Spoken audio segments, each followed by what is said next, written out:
Good evening दोस्तों, कैसे हो आप लोग। आशा करते हैं कि आप सभी अच्छे होंगे। I am Arnav Priyadarshan, SSC Indian railway, and I welcome you all to my channel railway talkies with Arnav. तो दोस्तों, आज का जो हमारा टॉपिक है, all acts and rule related to environment. दोस्तों, ये एक ऐसा टॉपिक है जिससे 2 से 3 क्वेश्चन हर एग्जाम में, आरआरबी जेई हो, स्टाफ सिलेक्शन कमीशन हो, एएलपी हो, या ऐसा कोई भी स्टेट या सेंट्रल का रिलेटेड एग्जाम, गवर्नमेंट एग्जाम जहाँ पे इन्वायरमेंट इज इन सिलेबस, यहाँ से क्वेश्चन आना एकदम पक्का का पक्का है दोस्तों। कभी वाटर पॉल्यूशन एक्ट पूछ लेता है, कब पास हुआ था, कभी एयर का पूछ लेता है, कभी वेस्ट मैनेजमेंट का पूछ लेता है। तो दोस्तों, मैंने सोचा कि आज इसका खिस्सा ही खत्म कर दूँ।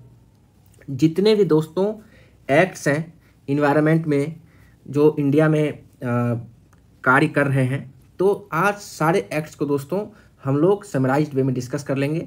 और इससे क्या होगा दोस्तों कि आप एट वन प्लेस, आपको एक्ट के लिए इधर उधर भटकना नहीं पड़ेगा। At one place in one video आप एक बार देखोगे, आपका सारा चीज़ रिवाइज हो जाएगा। एक्ट्स और रूल्स से रिलेटेड कोई भी क्वेश्चन दोस्तों आपका नहीं छूटेगा। तो दोस्तों चलिए स्टार्ट करते हैं विदाउट एनी डिले क्लास को। तो दोस्तों, सबसे पहले हम क्या करेंगे कि हमारा जो इन्वायरमेंट से रिलेटेड एक्ट है उसको 3 पार्ट में बांट लेंगे। क्योंकि ये क्या है दोस्तों, एक्ट्स एंड रूल्स। एक्ट्स क्या होते हैं फ्रेंड्स, जो कि पार्लियामेंट में पास किए जाते हैं, लॉ बनाए जाते हैं, ठीक है। और रूल्स क्या होते हैं, जो कि जो हमारी एग्जीक्यूटिव मशीनरी है, आपने पॉलिटी में पढ़ा होगा, लेजिस्लेटिव होता है जो लॉ बनाता है, एग्जीक्यूटिव होता है जो उसको इम्प्लीमेंट करता है, जैसे डीएम हो गए, एडीएम हो गए, एसडीएम हो गए, एसपी हो गए, और जो ऑफिशियल्स हैं नीचे स्तर के, ऊपर वाले स्तर के, वो हो गया एग्जीक्यूटिव। और जुडिशरी तो आप जानते ही हैं, high court, supreme court, lower court, district court, जो भी है। तो दोस्तों, एक्ट्स बनाया जाता है लॉ के द्वारा और रूल्स बनाए जाते हैं एग्जीक्यूटिव के द्वारा। हो सकता है उस स्टेट का सेक्रेटरी हो या उस मिनिस्ट्री का सेक्रेटरी हो, उसने रूल बनाया हो, या मिनिस्टर्स खुद भी जो कैबिनेट में हैं, मिनिस्टर के पोस्ट पे हैं, वो भी एग्जीक्यूटिव का हिस्सा होते हैं। आपने शायद पॉलिटी में पढ़ा होगा कि कैबिनेट दोनों का हिस्सा है, लेजिस्लेटिव का भी और आपके एग्जीक्यूटिव का भी। तो वो भी रूल्स बनाते हैं दोस्तों। तो चलिए, पॉलिटी में अभी नहीं जाते हैं, आपको पॉलिटी भी पढ़ाया जाएगा। मैं एक डिटेल क्लास लाऊंगा जो कि सभी के लिए उपयोगी होगा, हर गवर्नमेंट एग्जाम के लिए। तो दोस्तों, इसमें पहले देखते हैं एक्ट्स एंड रूल्स कैसे हम लोग बांटेंगे 3 पार्ट में। फर्स्ट पार्ट है दोस्तों हमारा pollution related acts. Pollution related acts second part में हम लोग पढ़ेंगे। इसी वीडियो को हम लोग, मतलब इसी वीडियो में तीनों ही पार्ट रहेंगे। बाइफर्केशन इसलिए किया जा रहा है कि आपको याद अच्छे से रहे। इन्वायरमेंट, यहाँ पॉल्यूशन था, अब है environment related acts and policies. और दोस्तों तीसरा क्या है, जो अच्छा जोड़ दिया जाता है हर एग्जाम में आजकल, waste management. Waste management related. तो दोस्तों चलिए स्टार्ट करते हैं फर्स्ट से कि कौन कौन सा एक्ट है और कब पास हुआ है। पहला क्या है दोस्तों, पॉल्यूशन रिलेटेड। तो फर्स्ट टॉपिक हमने लिख दिया पॉल्यूशन रिलेटेड, और ABC करके हम लोग एक्ट्स देख लेते हैं क्या क्या एक्ट्स हैं इसमें। तो दोस्तों पहला एक्ट है इसमें आपका, ए आप लिखो, पहला एक्ट है आपका वाटर। आप देखो, मैं PDF भी दे दूंगा, ये तो मैं खुद से लिख रहा हूँ तो इसको रेंडर करा के PDF भी दे दूंगा, मगर अगर आप मेरे साथ पढ़ो और लिखो भी थोड़ा कॉपी में, क्योंकि मैं भी तो लिख रहा हूँ, तो अच्छे से आपको याद हो जाएगा। हमको नहीं लगता है कि फिर 1-2 बार देखने के बाद आपको देखने का भी जरूरत पड़ेगा video. Water prevention and control of pollution act of 1974। ठीक है दोस्तों, ये एक्ट जो है दोस्तों किस लिए लाया गया था कि वाटर जो भी हमारे रिवर्स हैं उसका पॉल्यूशन जो है 1974 से पहले लोकल लॉज बने हुए थे, मगर कोई सेंट्रलाइज लॉ नहीं था उसको कंट्रोल करने के लिए। तो उसको कंट्रोल करने के लिए, इसमें हम लोग को डीपली नहीं पढ़ना है, हम लोग को बस जानना है ये एक्ट कब आया था और क्या इसमें अमेंडमेंट कभी हुआ या नहीं, क्योंकि वही पूछा जाता है। डीपली आपको नहीं पढ़ना है, वो UPSC के लिए ठीक है, इसके लिए ठीक नहीं है जो नॉर्मल एग्जाम्स होते हैं। तो ये 1974 में लाया गया कि जितने भी इंडस्ट्रीज हैं, सीवरेज हैं, म्यूनिसिपैलिटीज़ हैं, उसको कंट्रोल किया जाए कि वाटर को भैया पॉल्यूट मत करो। उसको दोस्तों एक बार अमेंड भी किया गया। अमेंड का मतलब ये जो एक्ट बनते हैं इसमें कुछ चेंज लाया गया। अमेंड कब किया गया दोस्तों, 1988 में। ठीक है दोस्तों, दूसरा एक्ट हम लोग देख लें एक बार। दूसरा एक्ट किससे रिलेटेड है, ये भी दोस्तों वाटर पॉल्यूशन से रिलेटेड है, मगर इसमें क्या है, water prevention and control of pollution, cess. Cess का मतलब अभी तुरंत आपको मैं बताता हूँ। सेस का मतलब कुछ नहीं है, कर होता है, कर, टैक्स जिसको कहते हो ना, एक तरह का टैक्स होता है सेस, जो कि किसी अच्छे काम के लिए या मतलब किसी एक स्पेसिफिक पर्पस के लिए जब टैक्स लिया जाए दोस्तों, मान लीजिए चिल्ड्रन एजुकेशन, मतलब कि जो पढ़ने के योग्य, मतलब पढ़ नहीं सकते हैं, खुद से गरीब हैं, उनको पढ़ाने के लिए सरकार अगर टैक्स के रूप में कुछ पैसा आपसे ले रही है तो उसको सेस कहा जाएगा, that is called education cess. तो उसी तरह एक स्पेसिफिक पर्पस को फुलफिल करने के लिए और एक स्पेसिफिक मतलब कि गलती करने के लिए, जैसे गलती यहाँ क्या हो रहा है, प्रिवेंशन और कंट्रोल ऑफ पॉल्यूशन, कोई पॉल्यूट करेगा तो उससे एक्सेस ले लिया जाएगा, टैक्स ले लिया जाएगा, ठीक है। तो वहाँ पे क्या है कि कुछ इंडस्ट्रीज थे जिनके ऊपर बोला गया कि भैया आप जो है जो भी कर लो नहीं कर लो, मगर आपके थ्रू जो है कितना भी आप कंट्रोल करते हो, मगर पॉल्यूशन कुछ ना कुछ रिवर में जा रहा है, वाटर में जा रहा है, इसके लिए आपको एक जुर्माना भरना पड़ेगा। जुर्माना भरना पड़ेगा मतलब सेस देना पड़ेगा। ये एक्ट कब आया दोस्तों? जस्ट 3 साल के बाद। ये 74 में पास हुआ था। 3 साल के बाद सरकार ने कहा नहीं ऐसे नहीं चलेगा, ये जो बड़े बड़े इंडस्ट्रीज हैं इनको एक सेस लगाओ। वो सेस लगाया गया, तो ये कहलाया water prevention and control of pollution cess act of 1977। तो आपको 2 चीज़ याद रखना है, नाम और डेट, कब ये पास हुआ था।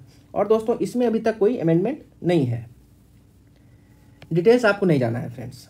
अच्छा, तीसरा देख लें हम लोग। तीसरा है दोस्तों एयर, एयर से रिलेटेड, एयर प्रिवेंशन। अब मैं पी लिखता हूँ, एक ही चीज़ है, प्रिवेंशन एंड कंट्रोल, आप समझ जाना, prevention and control of pollution, prevention and control of pollution act of, ये डेट याद रखना है दोस्तों, 1981। ये कब पास हुआ था एयर वाला? 1981 में। और एक चीज़ और याद रखना है कि इसको एक बार अमेंड भी किया गया, इसमें बदलाव भी लाया गया। अमेंडमेंट कब आया था दोस्तों? 1987 में। ठीक है फ्रेंड्स, एक चीज़ आपने देख लिया कि आप ये देखो कि वाटर वाले में अमेंडमेंट कब लाया गया? 1988 में, और इसमें कब लाया गया? 1987 में। तो चलिए दोस्तों, ये तीनों मेन एक्ट थे पॉल्यूशन से रिलेटेड जो इंडिया में कारगर हैं, और इन्हीं एक्ट से मेन क्वेश्चंस आते हैं आपके। अच्छा, अगला टॉपिक क्या है हमारा? हमने क्या सब डिवाइड किया था? बी हमारा क्या था? Environment related acts and policies, acts and policies, rules भी कह सकते हो आप। सरकार जो कुछ कुछ पॉलिसीज बनाती है, जरूरी नहीं है वो लॉ के रूप में पास हो, एग्जीक्यूटिव ऑर्डर से भी बनता है दोस्तों। हम जब पॉलिटी पढ़ेंगे दोस्तों तो वहाँ पे आपको अच्छे समझ में आएगा एग्जीक्यूटिव ऑर्डर क्या होता है, एक्ट्स क्या है, बिल क्या है। ठीक है दोस्तों, अभी पहले ये पढ़ लें। अच्छा, पहला इसमें क्या है फ्रेंड्स? बी नहीं लिख के इसको 2 लिख लीजिए, 1 2। अब इसमें ए बी हम लोग करेंगे। ए है आपका, इसमें थोड़े ज़्यादा हैं, अच्छे से पढ़िए। वाइल्ड लाइफ प्रोटेक्शन एक्ट 1972 सबसे पहले कब पास हुआ था दोस्तों? वाइल्ड लाइफ को प्रोटेक्ट करने के लिए एक्ट 1972 में कंठस्थ कर लीजिए। होता क्या था दोस्तों, आपने सुना भी होगा या पुराने मूवीज़ में आप देखते होंगे कि बड़े बड़े घराने के जो लड़के होते थे या राजा हैं या प्रिंस है, जो भी निकलते थे बंदूक लेके शिकार करते थे, तो अनरेगुलेटेड था सारा चीज़। जिसका मन है वो जंगल गया, शेर को मार दिया, हिरन को मार दिया, सुअर को मार दिया, जिसको मन उसको मार दिया। तो वाइल्ड लाइफ का भी तो कोई एक अस्तित्व है दोस्तों, तो उसको सरकार ने मद्देनजर रखा और बोला नहीं, इस तरह से नहीं चलेगा, इस तरह से आप जानवर को नहीं मार सकते हो। उसको प्रोटेक्ट करने के लिए उन्होंने 1972 में एक्ट लाया। अच्छा दोस्तों, मैं इसमें ज़्यादा डिटेल्स में नहीं जाऊँगा, बहुत सारा बात है, साइट्स कन्वेंशन है इसमें, इंटरनेशनली क्या क्या दबाव था, बहुत सारा बात है, तो उतना नहीं जाना है दोस्तों। अच्छा, इसके थ्रू एक चीज़ आप बस याद रखिएगा कि सेंट्रल जू अथॉरिटी पूछा जा सकता है आपसे कि इसी के तहत इस्टेब्लिश किया गया था 1992 में। सेंट्रल जू अथॉरिटी 1992 में इसी के तहत इस्टेब्लिश किया गया था दोस्तों। और आप एक चीज़ और जान लो कि जितने भी sanctuaries, national park, conservation reserves, community reserves हैं, इसके तहत ही इस्टेब्लिश हुए हैं फ्रेंड्स। इसमें कुछ कुछ अमेंडमेंट भी लाया गया है फ्रेंड्स, और एक नहीं, एक से ज़्यादा बार लाया गया है। कितने बार लाया गया है फ्रेंड्स? एक बार लाया गया 1982 में, फिर लाया गया 2002 में, फिर अमेंडमेंट लाया गया दोस्तों 2006 में, और 2006 जो है अभी तक का मेरे हिसाब से लास्ट ही अमेंडमेंट है।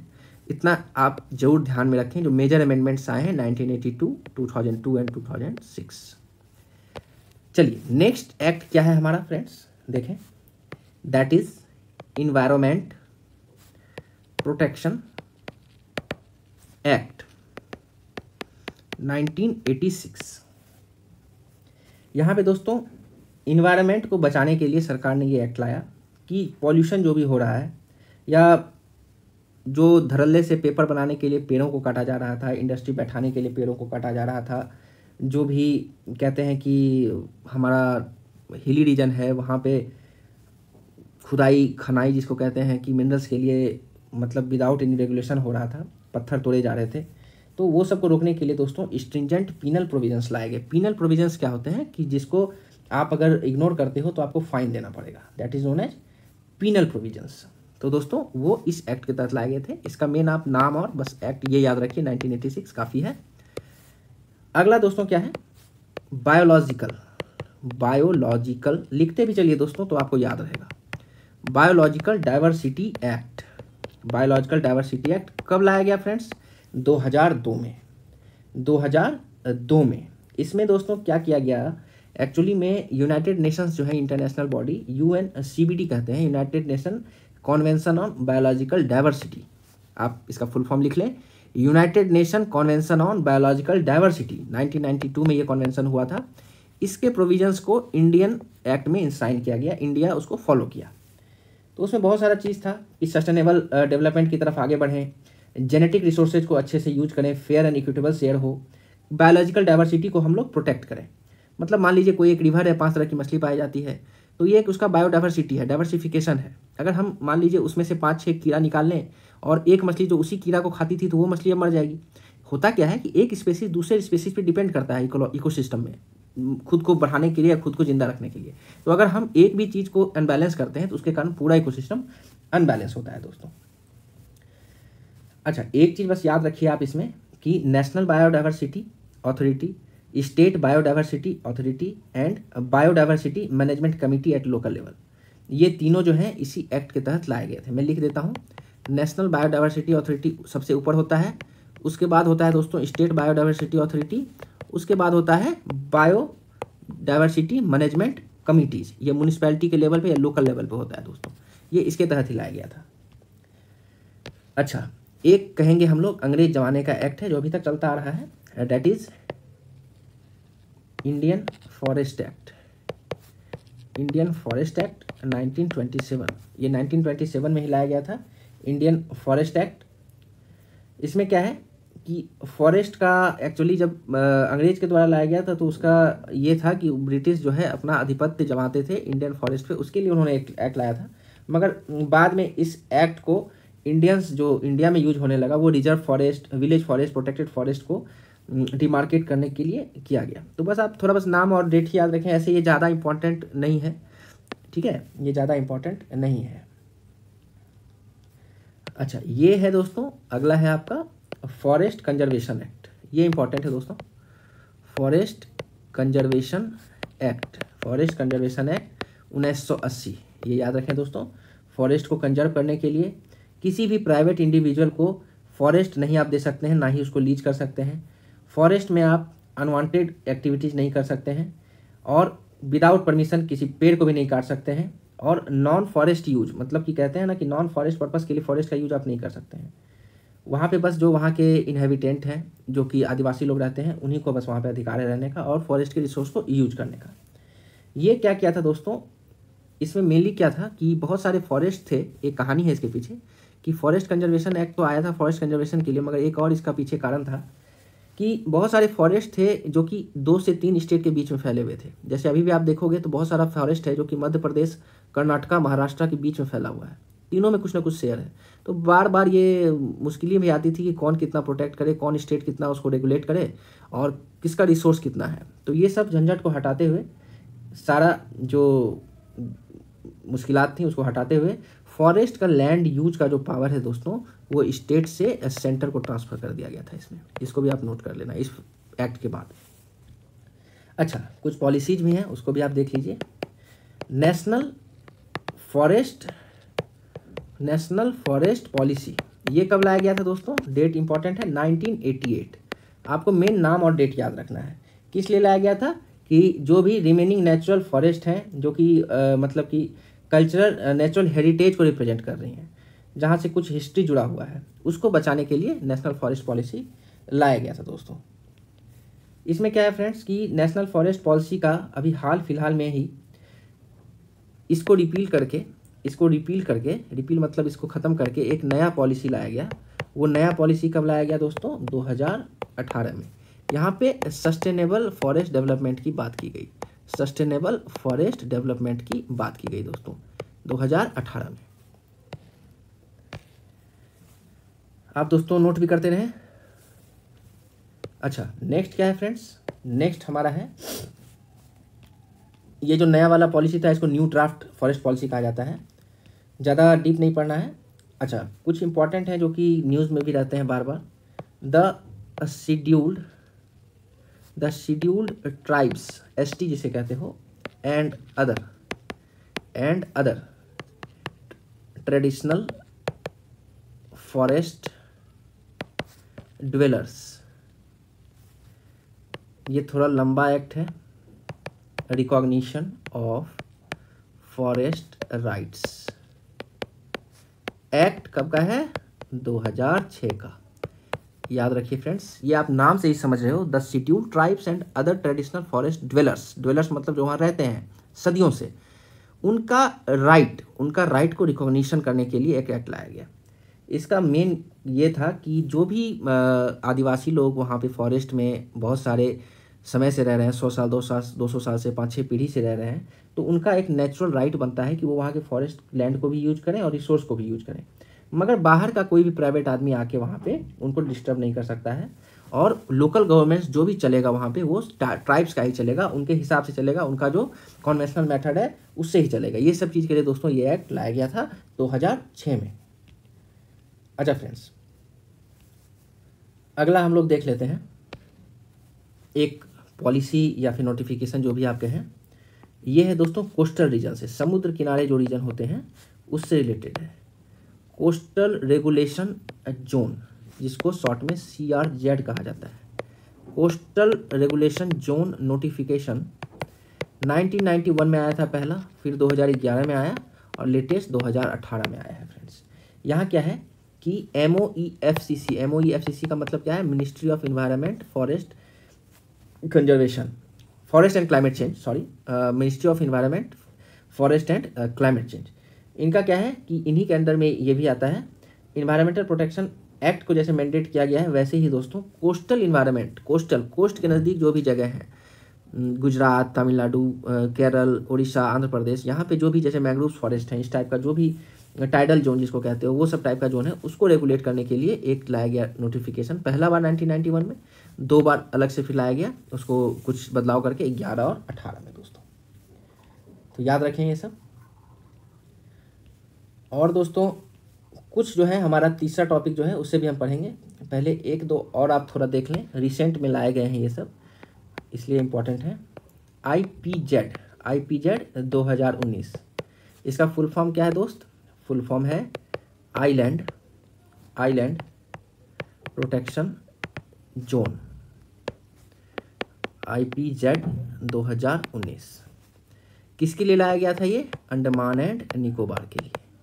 अंडमान एंड निकोबार के लिए, उसको प्रोटेक्ट करने के लिए, उसका जो भी एक्टिविटीज़ है, जो भी ट्रीज है, जो भी नेचुरल हैबिटेट है, कोस्टल रेगुलेशन है, सारा चीज़, रोड, जो भी स्ट्रेटजिक पर्पस के लिए गवर्नमेंट इसको यूज करती है, सारे चीज़ का जिक्र इस मतलब एक्ट में, इस रूल में, इस एक्ट में किया गया था दोस्तों।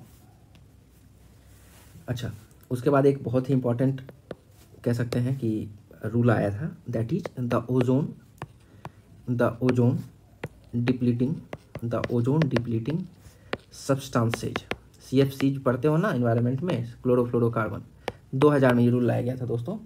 ओजोन, इसको शॉर्ट में ODS भी कहा जाता है, ओजोन डिप्लीशन सब्सटेंसेज का यूज को कम करने के लिए और उसको रिप्लेस करने के लिए किसी नॉन ODS सब्सटेंस से, जैसे कि CFC को आजकल HF3 या दूसरे हाई फ्लोराइड गैस से रिप्लेस कर दिया गया है फ्रिज में, रेफ्रिजरेटर में, AC में। ODS टू नॉन ODS जाने की पहल की गई थी कि ओजोन हमारा डिप्लीट नहीं हो। अच्छा दोस्तों, कुछ और है इंपॉर्टेंट, जैसे कि 2017 में आया है वेटलैंड क्या होता है दोस्तों? दलदली इलाका, जैसे कि बे ऑफ बंगाल है, सुंदरबन एरिया है, ये सब क्या है? वेटलैंड है। Management rule 2017 wetland conservation and management rule 2017 में लाया गया, ये बस आप याद रखिए। अच्छा, इसको हेड कौन करता है? Environment minister. इन्वायरमेंट मिनिस्टर कहाँ का? इन्वायरमेंट मिनिस्टर हर स्टेट का, ऑफ स्टेट, इसको हेड करता है दोस्तों, ये भी आप याद रखिए। चलिए नेक्स्ट क्या है? एल, एनजीटी एक्ट आप सब जानते होंगे, ये भी रिलेटेड इन्वायरमेंट है। ये कब लाया गया था? 2010 में, इसको याद रखें। इसका फुल फॉर्म क्या है? National green tribunal.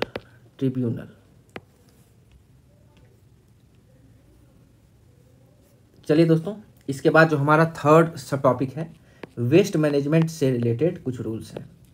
Waste management से रिलेटेड भी कुछ रूल्स हैं, वो भी हमें जानना जरूरी है एग्जाम्स के लिए। दोस्तों पहला क्या है? पहला है हमारा solid waste management rules, solid waste management rules 2016। Very important, date एकदम कंठस्थ करके रखिए। सॉलिड वेस्ट का मतलब क्या होता है दोस्तों? जो भी प्लास्टिक है या फिर जो भी सॉलिड है, मतलब कि सॉलिड में भी दो टाइप का होगा, एक बायोडिग्रेडेबल, एक नॉन बायोडिग्रेडेबल। साग सब्जी का टुकड़ा उकड़ा भी फेंकते हो तो वो बायोडिग्रेडेबल हो गया, प्लास्टिक फेंकते हो, कुछ फाइबर्स फेंकते हो तो डैट इज़, अगर नॉन बायोडिग्रेडेबल है तो वो फिर नॉन बायोडिग्रेडेबल में आ जाएगा। तो सारे को मैनेज करने का रूल ही दोस्तों सॉलिड वेस्ट मैनेजमेंट रूल्स में 2016 में आया था।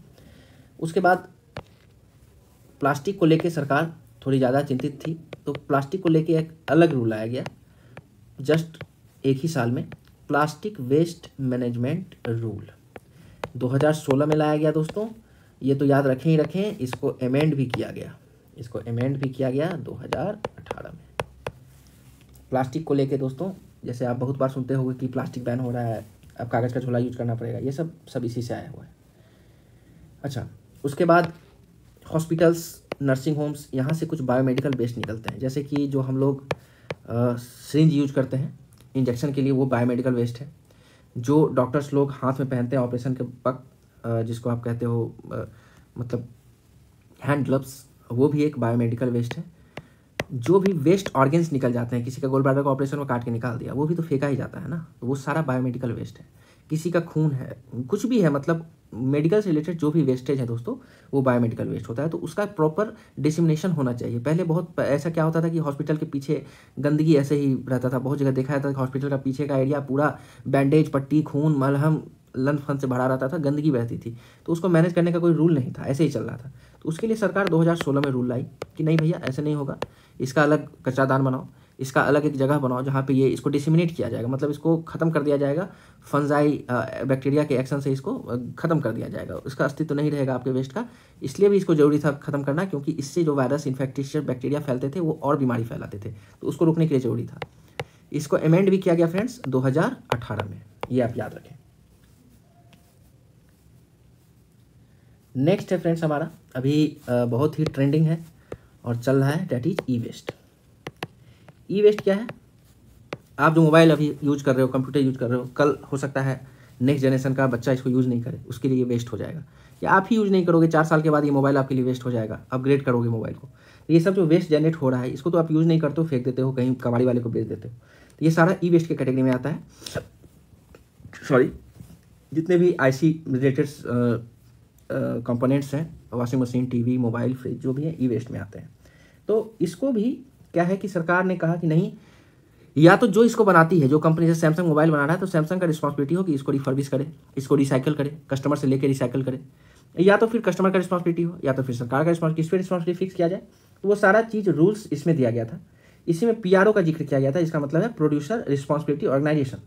जो बेच रहा है वही इसको वापस लेकर रिसाइकल करेगा, ऐसा ही बात किया गया था। फिर EPR भी आया, एक्सटेंडेड प्रोड्यूसर रिस्पॉन्सिबिलिटी, बहुत तरह की बात की गई। इसमें बस आपको उतना डीप नहीं जाना है, ये आया कब था याद रखें, 2016 में। इसको भी अमेंड किया गया 2018 में, ई वेस्ट रूल्स। कुछ और भी रूल्स हैं दोस्तों, एक दो वो देख लेते हैं। थोड़ा लंबा क्लास लग रहा होगा आपको, मगर बात वही है कि इस क्लास के बाद कोई ऐसा बचेगा नहीं एक्ट जो कि आपका छूटे, ठीक है। ये याद रखें, hazardous and other waste management and transboundary मतलब एक जगह से दूसरे जगह, एक कंट्री से दूसरे कंट्री, एक स्टेट से दूसरे स्टेट मूव करना, रूल्स मतलब hazardous and other waste management and transboundary movement rules 2016 आप लिखते हुए चले दोस्तों तो आपको याद होगा अच्छे से। इसमें क्या है कि प्रोड्यूसर और कंज्यूमर जो भी इलेक्ट्रॉनिक गुड खरीदते हैं बेचते हैं, उनका क्या होता है कि मैनेजमेंट और हैंडलिंग के लिए रूल्स बनाए गए थे। अभी आपने ऊपर पढ़ा ई वेस्ट को लेके। मगर अगर मान लीजिए वो कहीं से इंपोर्ट करा रहे हैं या कहीं और से लेके आ रहे हैं, किसी और देश से किसी और देश में आ गए, तो वो आदमी तो वहाँ है नहीं, वो प्रोड्यूसर वहाँ है नहीं, तो उसको कौन मैनेज करेगा? उसके लिए क्या होगा? या फिर मान लीजिए कोई ऐसा मोबाइल लाया गया, कोई ऐसा सब इलेक्ट्रॉनिक इक्विपमेंट लाया गया जो हजार्डस है, जो यहाँ के फट जाए, ये जो वेस्ट क्रिएट कर दे, ऐसा भी कुछ हो सकता है। तो वो सब जो भी ऐसे प्लास्टिक के सब्सटेंस, इलेक्ट्रॉनिक सब्सटेंस जो कि बैंड है एक जगह पे मगर दूसरी जगह से इंपोर्ट कर लिया गया, या फिर उसका क्लियरेंस नहीं है, तो ये सारा चीज़ दोस्तों हजार्डस एंड अदर वेस्ट में आता है। और इसको डिस्कस करने के लिए 2016 में सरकार रूल लाई थी, hazardous and other wastage management and transboundary movement rules. इसको दोस्तों अमेंड भी किया गया था। इसको अमेंड किया गया था कब? 2019 में। रिसेंटली 2019 में इसको अमेंड भी किया गया था। अब दोस्तों एक और देख लें इम्पोर्टेंट, आजकल जो आप रियल इस्टेट का देख ही रहे हो, कितना बड़ा क्रेज है, बड़ा बड़ा बंगलो, अपार्टमेंट सब बन रहा है, और बनने में जितना टाइम लगता है टूटने में 2 मिनट लगता है। मान लीजिए कोई पुराना अपार्टमेंट है, तुरंत उसको डायनामाइट से गिराया और नया अपार्टमेंट खड़ा करना स्टार्ट कर दिया। मगर ये जो डायनामाइट से तोड़ा जाता है, ये सब वेस्ट ही तो है। ये सब एयर को पॉल्यूट करता है, एयर क्वालिटी इंडेक्स को घटाता है। तो ये सब जो कंस्ट्रक्शन और डिमोलिशन से जो वेस्ट बन रहे थे, सरकार बोली नहीं, इसको तो कंट्रोल करना पड़ेगा। बिल्डर लोग अपने फायदा के लिए तुरंत गिरा रहा है, तोड़ रहा है, ये कर रहा है, तो इसके लिए तो कंट्रोल करना पड़ेगा। तो कंस्ट्रक्शन डिमोलिशन का वेस्ट जो भी जनरेट हो रहा है, उसको मैनेज करने के लिए रूल लाया गया 2016 में सरकार के द्वारा। वहाँ पर रिस्पॉन्सिबिलिटी फिक्स की गई कि भैया आप बना रहे हो तो आपका ही काम है कि जो आप गिरा रहे हो, इसलिए देखते हो कि आजकल जो बड़ा बड़ा अपार्टमेंट बनता है तो घेर के बनाया जाता है, हरे रंग का नेट से घेर के बनाया जाता है कि अगल बगल के ये में धूल कण ज़्यादा नहीं जाए। तो वो सारा चीज़ इसी का आप इफेक्ट देख रहे हो। तो अच्छा ही ये भी एक्ट लाया गया था। तो दोस्तों ज़्यादा नहीं, ये 6 एक्ट थे तीसरे वाले में वेस्ट मैनेजमेंट में, इंपॉर्टेंट। तो दोस्तों ये पूरा क्लास आप 2 से 3 बार देख लीजिए, और अगर हो सके तो दोस्तों पढ़ के मेरे साथ इसको नोट डाउन भी कर लीजिए। It will be very very beneficial to you all. आप RRB, NTPC, JEE, ALP, SSC या कोई सा भी एग्जाम, स्टाफ सिलेक्शन कमीशन की बात कर रहा हूँ, आप कोई सा भी गवर्नमेंट एग्जाम की तैयारी कर रहे हो, ये ऐसा सेक्शन है जहाँ से क्वेश्चन आते ही आते हैं। और दोस्तों ऐसे ही इन्फॉर्मेटिव वीडियोस के लिए आप स्टे ट्यून्ड रहिए, चैनल से सब्सक्राइब करके रखिए। मैं ऐसे ही अच्छे क्लास आपके लिए लाता रहूँगा।